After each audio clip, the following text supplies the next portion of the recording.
Assalamualaikum warahmatullahi wabarakatuh. Pada kesempatan kali ini, saya akan membuat konten video mengenai mata kuliah perencanaan dan juga pengendalian sistem logistik yang merupakan mata kuliah yang sangat fundamental dan sangat penting juga di teknik logistik.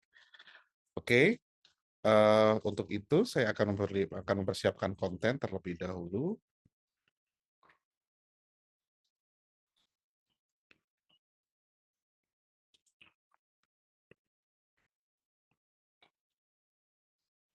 Ya, oke, baik, rekan-rekan. Mata kuliah perencanaan dan juga pengendalian sistem logistik beserta praktikum ini merupakan mata kuliah dasar dan juga mata kuliah inti di dalam teknik logistik. Mata kuliah ini merupakan mata kuliah yang penting karena mata kuliah ini mempelajari fundamental dan juga bagaimana integrasi dengan mata kuliah lain ketika mahasiswa sedang mengambil jurusan di teknik logistik. Mata kuliah ini sendiri rekan-rekan, ini terdiri dari dua buah program learning outcome, di mana program learning outcome yang pertama adalah menguasai prinsip dan teknik perancangan sistem logistik dengan pendekatan sistem. Sedangkan PLO yang kedua adalah PLO 11, yaitu mampu merencanakan tugas, bekerja efektif, dan juga menunjukkan kinerja secara mandiri atau bekerja sama dalam kelompok, lintas disiplin dan budaya yang berorientasi pada tujuan yang bermutu dan terukur dalam mengimplementasikan bidang keilmuan atau memberikan kontribusi luas kepada masyarakat. Dan mata kuliah ini terdiri dari 5 buah course learning outcome, yaitu yang pertama adalah mampu menerapkan metode peramalan permintaan pada sistem logistik, kemudian yang kedua adalah mampu melakukan perencanaan kebijakan persediaan pada sistem logistik, yang ketiga adalah mampu melakukan perencanaan aktivitas gudang dari segi taktis dan operasional pada sistem logistik, dan yang keempat adalah mampu melakukan perencanaan fasilitas dan menerapkan ilmu perencanaan transportasi dalam sistem logistik, dan yang terakhir adalah mampu bekerja dan berkomunikasi secara efektif dalam tim dalam menerapkan metode perencanaan dan pengendalian sistem logistik.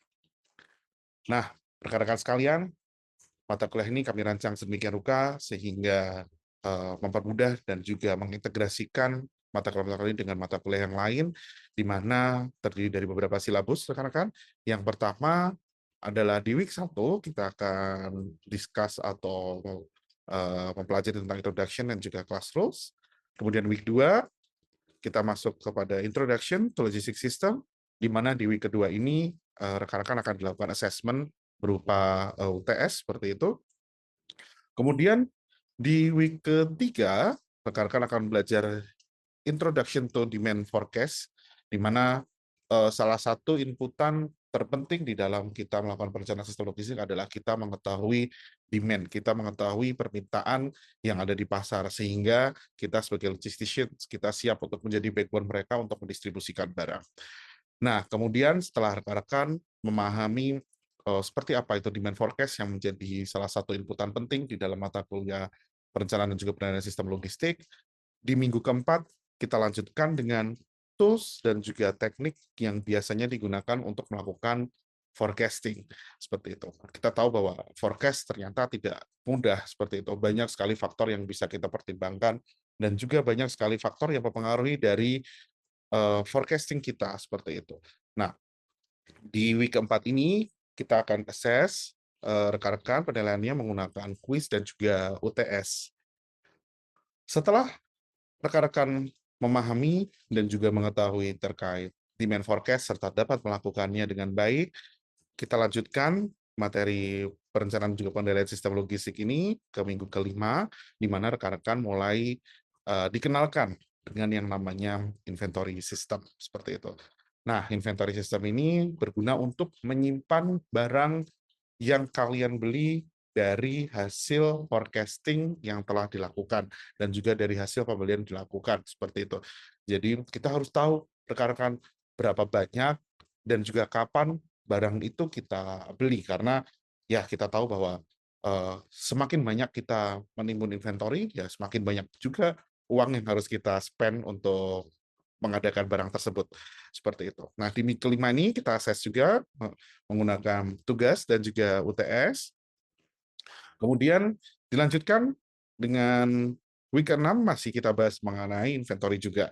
Nah, di week ke-6 ini bedanya adalah inventory kita kenalkan satu buah model basic, yaitu model economic order quantity, di mana rekan-rekan akan mulai mempelajari dan juga menjawab tentang permasalahan inventory, yaitu berupa berapa banyak dan juga kapan kita harus melakukan pembelian barang atau pembelian produk.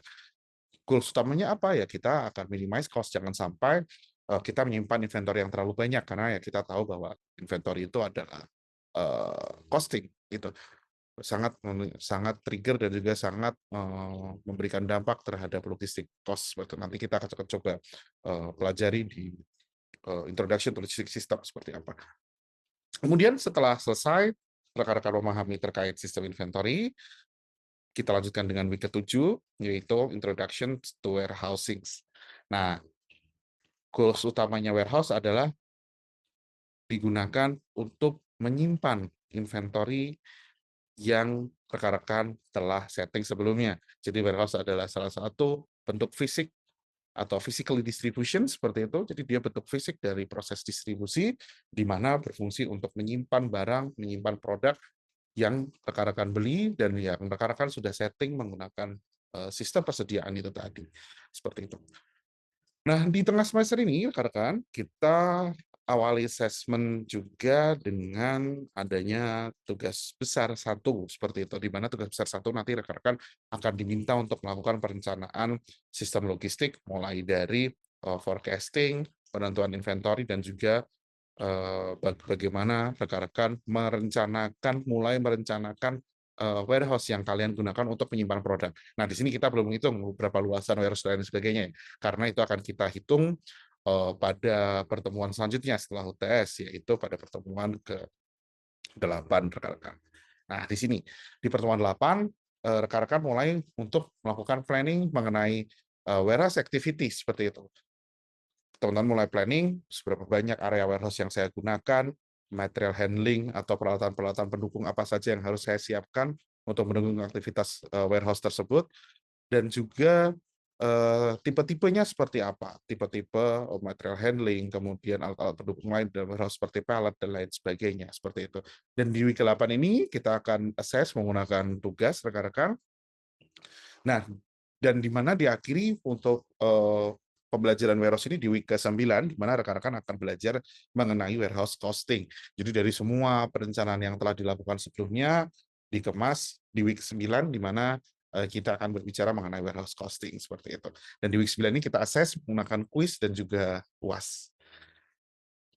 Dilanjutkan setelah rekan-rekan memahami seluruh aktivitas warehouse, dilanjutkan di week 10, yaitu teman-teman mengetahui mengenai material requirement planning.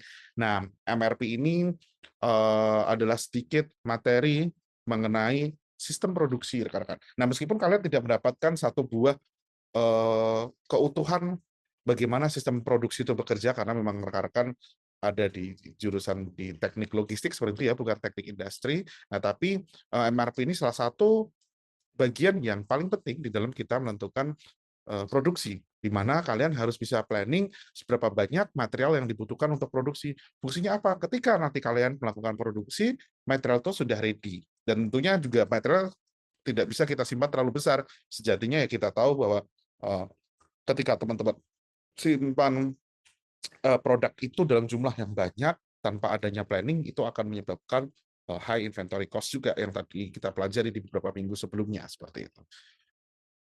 Di week ke-10 ini kita assess menggunakan tugas seperti itu, dan kita lanjut dengan week 11 rekan-rekan, di mana di week 11 ini rekan-rekan mulai dikenalkan atau mulai mempelajari mengenai facility location planning.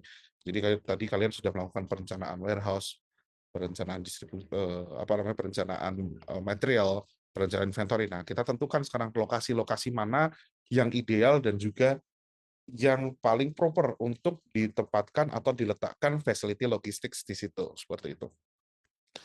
Di week 11 ini kita akan assess menggunakan kuis dan juga nanti kita assess juga di UAS. Kita lanjutkan di week ke-12 rekan-rekan, di mana di week ke-12 ini kita akan mulai mempelajari mengenai transportation system, di mana transportation system ini akan mempelajari bagaimana antar titik lokasi yang teman-teman sudah setting di week 11 tadi saling terkoneksi, saling terhubung seperti itu. Nah, di mana transportation planning ini nanti juga akan dikenalkan juga mengenai distribution planning juga seperti itu. Jadi kita goals besarnya adalah mengintegrasikan node to node ya, titik dari titik distribusi yang teman-teman sudah lakukan atau sudah setting sebelumnya seperti itu. Di week selanjutnya di week ke-13 ini kita akan mempelajari mengenai transportation planning, mulai dari perencanaan transportasi, jenis kendaraannya seperti apa, bagaimana penjadwalannya, bagaimana rutenya untuk mengantarkan produk dari satu titik menuju ke titik lain. Nah, week ke-12 dan juga week ke-13 ini akan diakses pada final task ya, atau di tugas besar atau di UAS seperti itu. Dan yang terakhir, di week ke-14, rekan-rekan akan dikenalkan mengenai logistics performance indicators. Jadi Logistic Performance Indicators itu akan berfungsi untuk mengintegrasikan whole system dari teman-teman yang sudah pelajari di depan.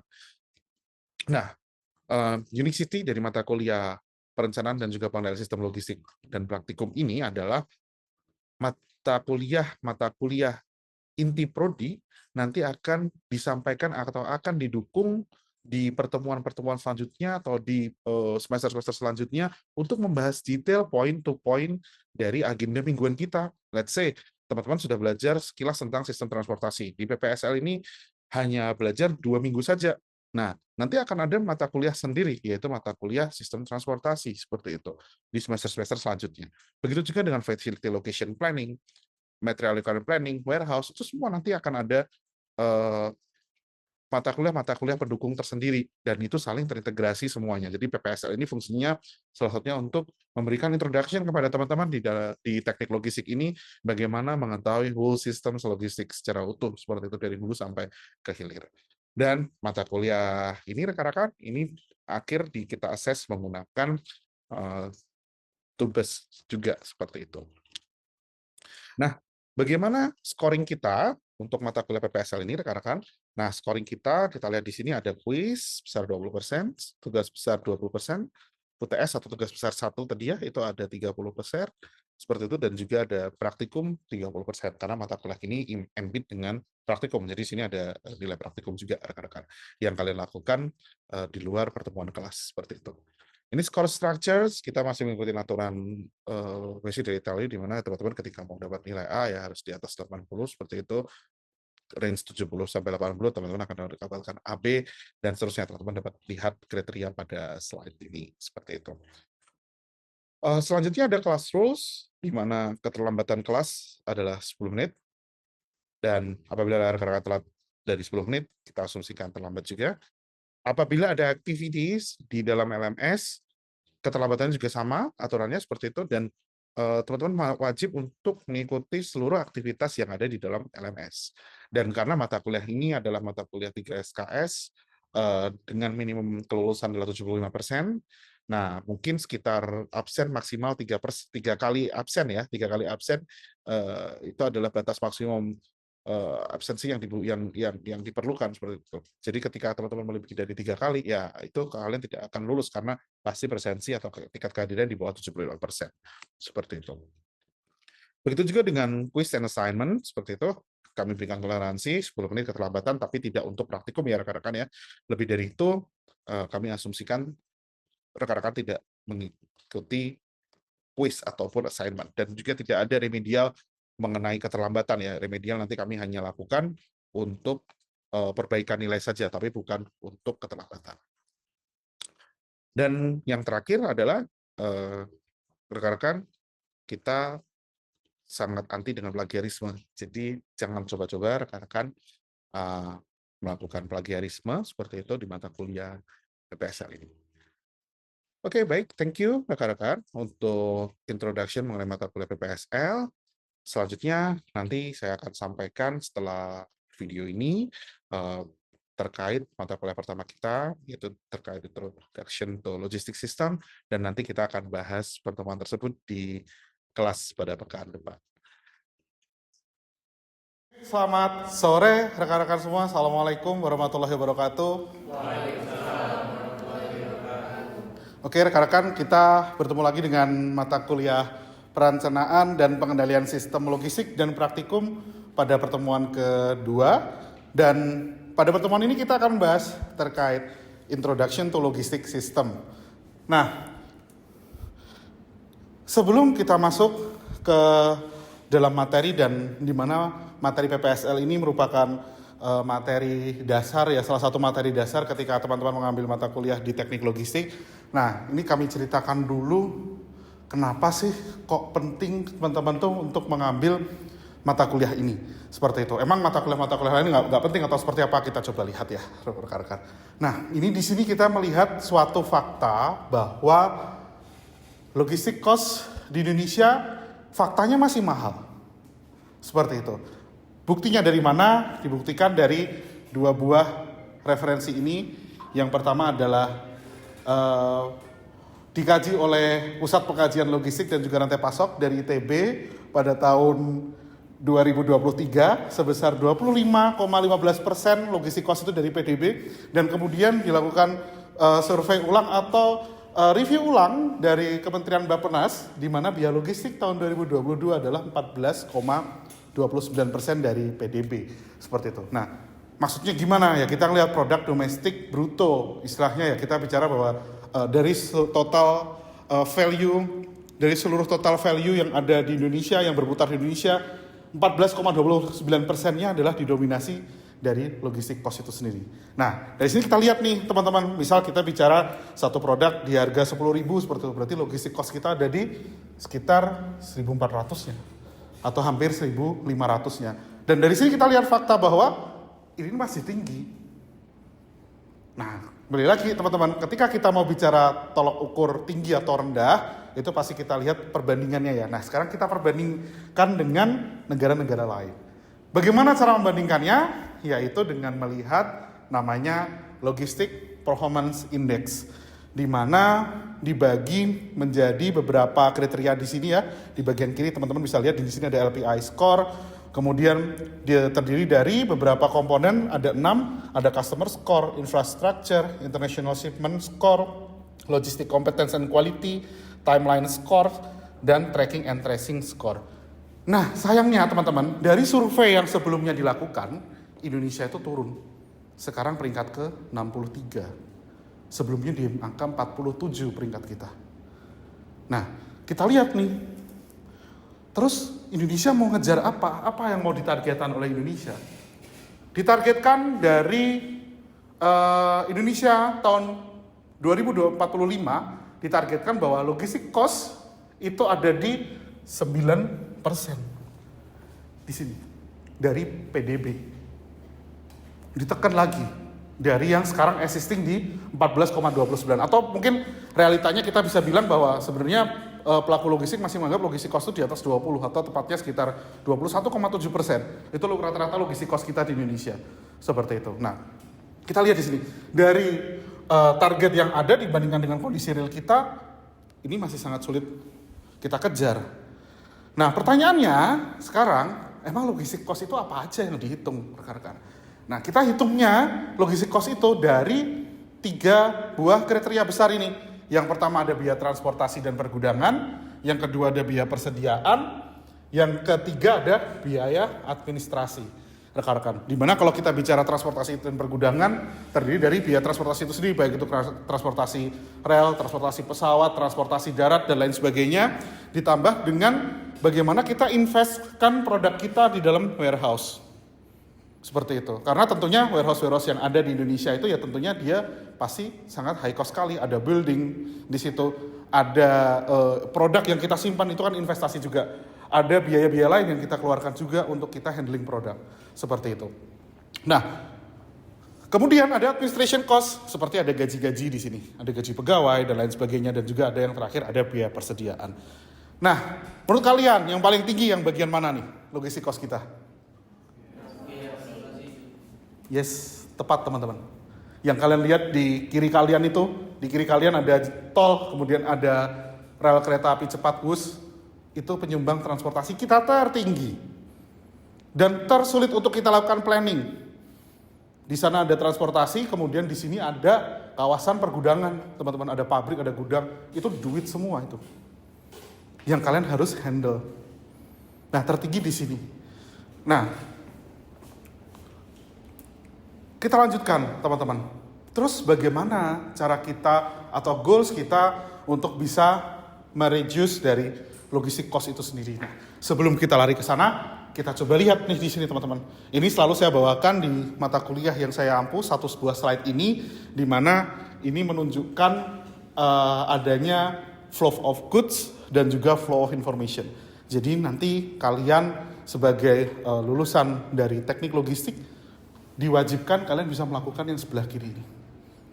Yang pertama, kalian harus bisa melakukan planning bagaimana produk itu mengalir, bagaimana produk itu bergerak dari hulu menuju ke hilir, seperti itu.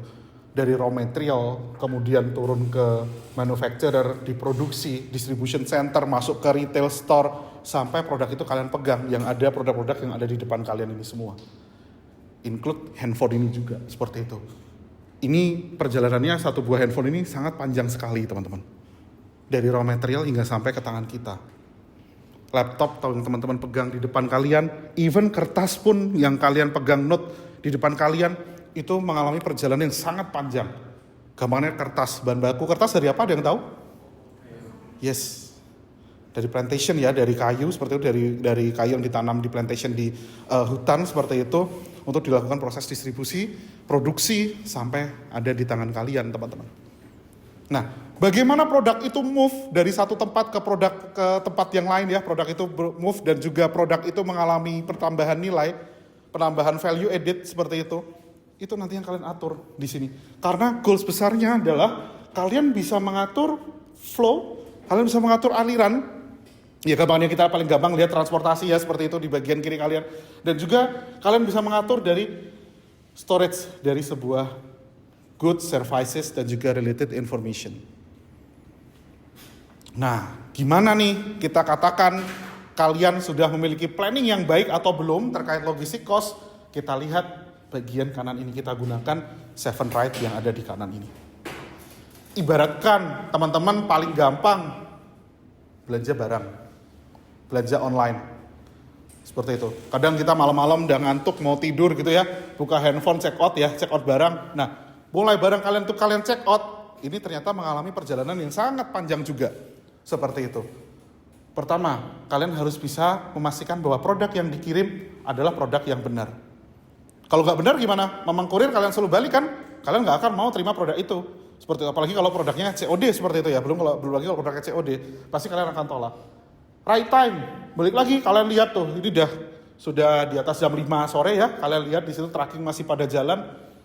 Mungkin mereka was-was juga nih, wah ini saya nyampe ke destination saya masih mau nerima barang saya apa enggak ya? Karena takutnya ketika nyampe destination, tokonya sudah tutup, kalian nggak bisa antar barang. Mau nggak mau harus apa? Balik ke depo. Kalian bawa lagi tuh barang, besoknya antar lagi.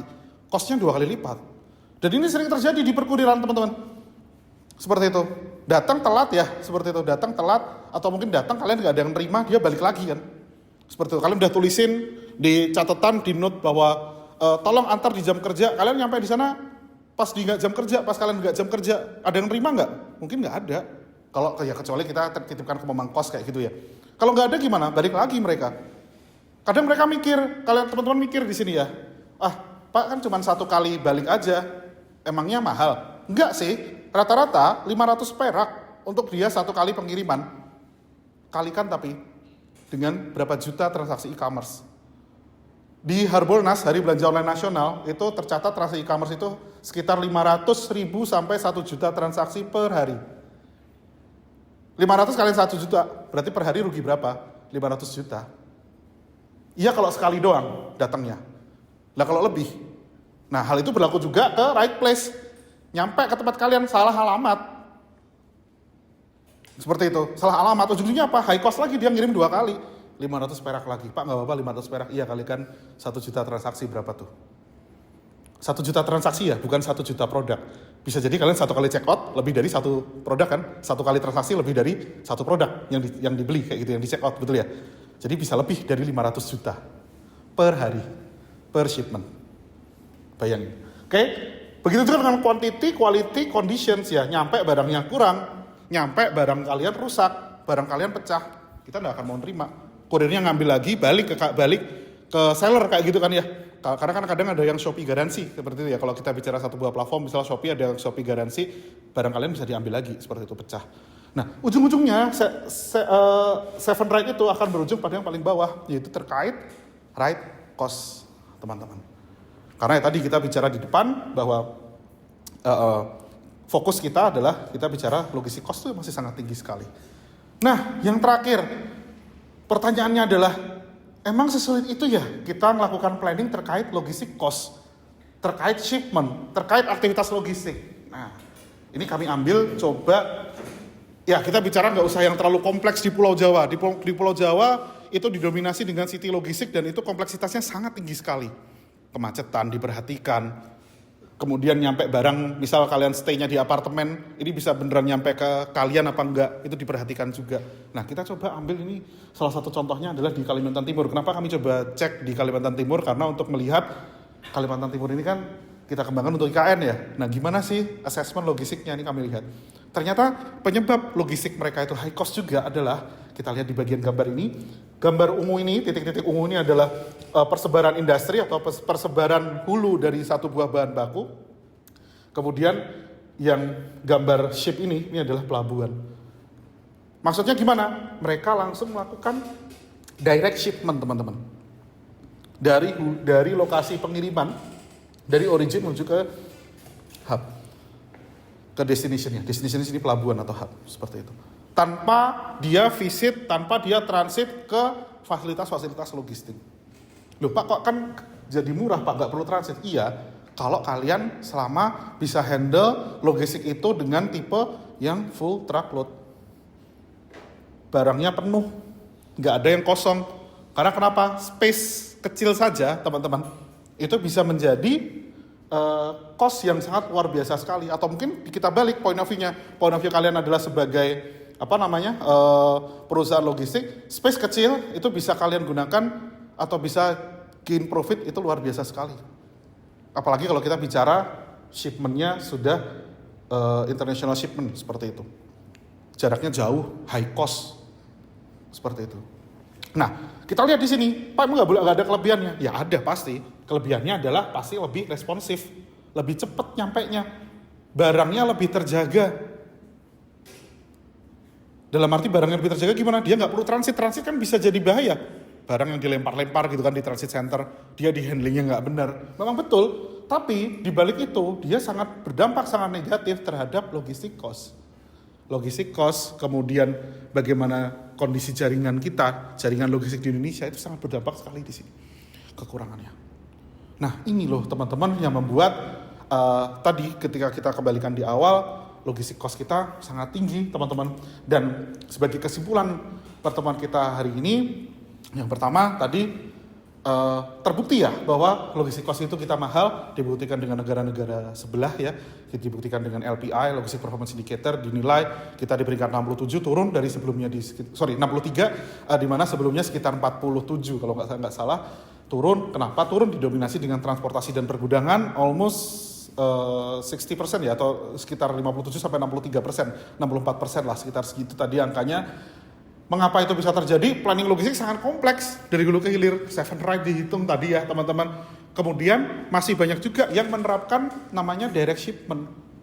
Nah direct shipment ini yang bahaya ketika teman-teman tidak bisa manage logistik itu dengan baik. Nah mata kuliah PPSL nanti akan menyambung ke mata kuliah yang lainnya. Let's say kalian bicara planning transportasi ya, kalian akan pelajari mata kuliah transportasi. Kalian mengatur bagaimana produk itu di-handling di dalam gudang atau di dalam lokasi transit. Kalian akan belajar masalah materi pergudangan atau mata kuliah pergudangan seperti itu. Kalian belajar berapa sih barang yang harus saya stok, berapa sih barang yang harus saya simpan. Kalian belajar terkait inventory. Seperti itu. Nah, jadi mata kuliah PPSL ini salah satu mata kuliah yang sangat penting di dalam kita belajar teknik logistik ini karena dia akan mengintegrasikan bagaimana barang itu harus dihandle, harus bergerak, dan kalian harus manage dari hulu sampai ke hilir. Oke, baik rekan-rekan, sekian pertemuan sore hari ini. Terima kasih, kita ketemu lagi minggu depan. Selamat sore semuanya, salam sehat. Wassalamualaikum warahmatullahi wabarakatuh.